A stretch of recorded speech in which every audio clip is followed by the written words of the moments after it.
Overpopulation. I think we can all agree that overpopulation is beginning to become a big problem. As of early 2024, there is an estimated 8 billion people on Earth, and this number will not get any lower, unless Hitler comes back, or the Mongol Empire. The root cause of this problem, as I feel, is that there are too many people. And we can't just be waiting for another world war. We need to face our problems head on. Don't just wait for someone else to solve all your problems.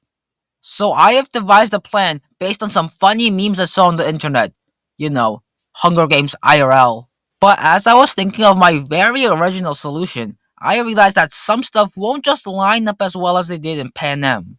But before I go on, I do want to point out that I read the Hunger Games trilogy back in like 6th grade, and I wrote a book report about them. I actually had zero clue what was going on in the second and third book, so I kinda just made stuff up. Hopefully my English teacher never read them. But I saw the pitch meetings for them, so I basically know the whole plot. Comment down below if you understand what I'm talking about.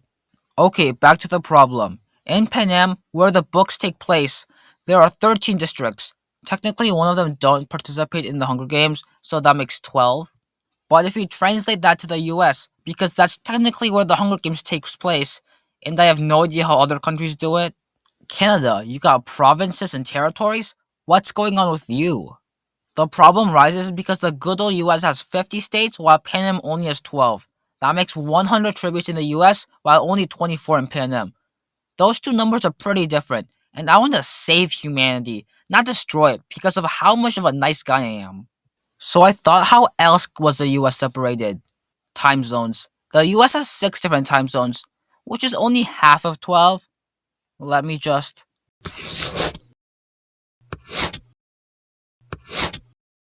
Great, we have 12 now. I know Hawaii's getting a pretty sucky deal out of this, but that's what you get for being a freaking island. Now that we got that out of the way, the next problem we face is, where does it take place? In the books, it took place in a really big dome, but the problem with the US is that they don't have a really big dome, and we can't just use a football field because that's not big enough.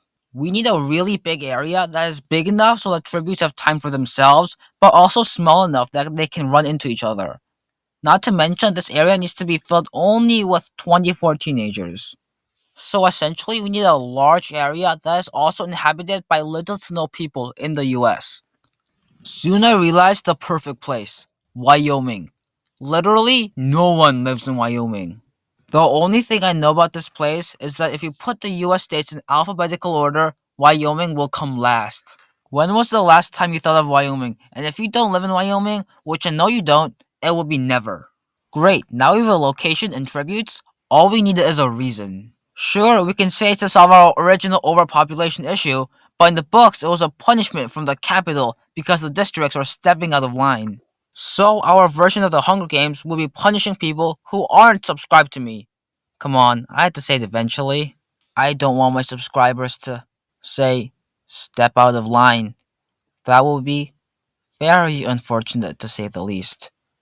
Let's just say they won't be unsubscribing anytime soon. Man, I'm such a good person. Making a world a better place, that's what I want to wake up to every day. And you know what would be fun? Like, we could do every 24 years, we could get all the winners from the last games to return. Kinda like a sequel. That's what that one guy did in the movies. What was his name? Plutarch Hevib, Philip Hoffman. Owen Davian from that one Mission Impossible movie. Obviously, since I made this, I won't count as a possible tribute, but I think we all knew that. Wait, am I the bad guy? Am I President Snow? No way, President Snow is hot. Hot people can't be bad guys.